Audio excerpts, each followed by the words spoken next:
Voici la leçon de philosophie de Didier Martz. Ainsi va le monde. Bienvenue à toutes et à tous. Comment consentir à la guerre? Dans son livre « Principes élémentaires de propagande de guerre », Anne Morelli, sans chercher à savoir qui a tort ou raison, énonce les principes régulièrement utilisés pour que nous consentions à la guerre. Premier point, la guerre n'est jamais désirée. Les hommes d'État de tous les pays, avant de déclarer la guerre, assurent toujours solennellement qu'ils ne voulaient pas la guerre. On peut alors se demander pourquoi des guerres éclatent tout de même. C'est le point 2. Le camp adverse est le seul responsable de la guerre. Chaque camp assure ainsi avoir été contraint de déclarer la guerre pour empêcher l'autre de détruire nos valeurs, mettre en péril nos libertés. Ainsi, les États-Unis ont été contraints de faire la guerre contre l'Irak, qui ne leur a pas laissé le choix. Daladier assure le 3 septembre 1939 que, devant son refus d'entendre la voix qui s'est élevée en faveur de la paix du monde, l'Allemagne nous impose la guerre. Troisième point, le chef du camp adverse a le visage du diable. On ne peut en effet haïr un groupe humain dans son ensemble, même présenté comme ennemi.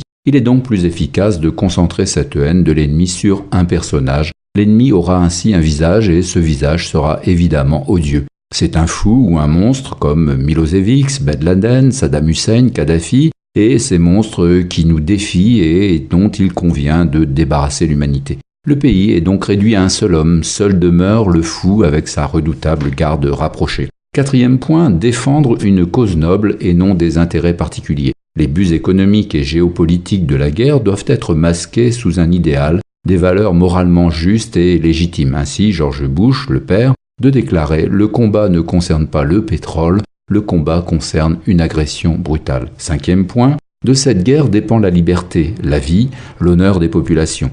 Les buts de la Première Guerre mondiale, par exemple, se résument en 3 points. Écraser le militarisme, défendre les petites nations, préparer le monde à la démocratie. Ces objectifs, très honorables, sont depuis recopiés quasi textuellement à la veille de chaque conflit. Sixième point, l'ennemi représente la barbarie. Il provoque sciemment des atrocités et si nous commettons, nous, des bavures, c'est involontairement.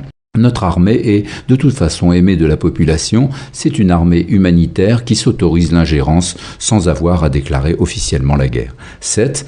L'ennemi utilise des armes non autorisées alors que nous faisons la guerre de manière chevaleresque en respectant, comme s'il s'agissait d'un jeu, les règles. Huitième point, nous subissons très peu de pertes. Les pertes de l'ennemi sont en général énormes afin que nous ayons l'air toujours victorieux. L'Afghanistan est exemplaire de ce point de vue. Neuvième point, le soutien des artistes et intellectuels. Ainsi, lors de la Première Guerre mondiale, on a le manifeste décent avec André Gide, Claude Monet, le peintre, Claude Debussy, le musicien, Paul Claudel, l'écrivain. Aujourd'hui, nous avons entre autres le philosophe Bernard-Henri Lévy.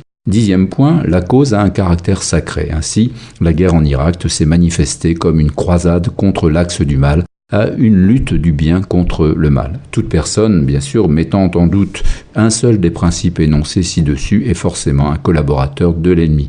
Ah, disait Prévert, Barbara, quelle connerie la guerre, ainsi va le monde.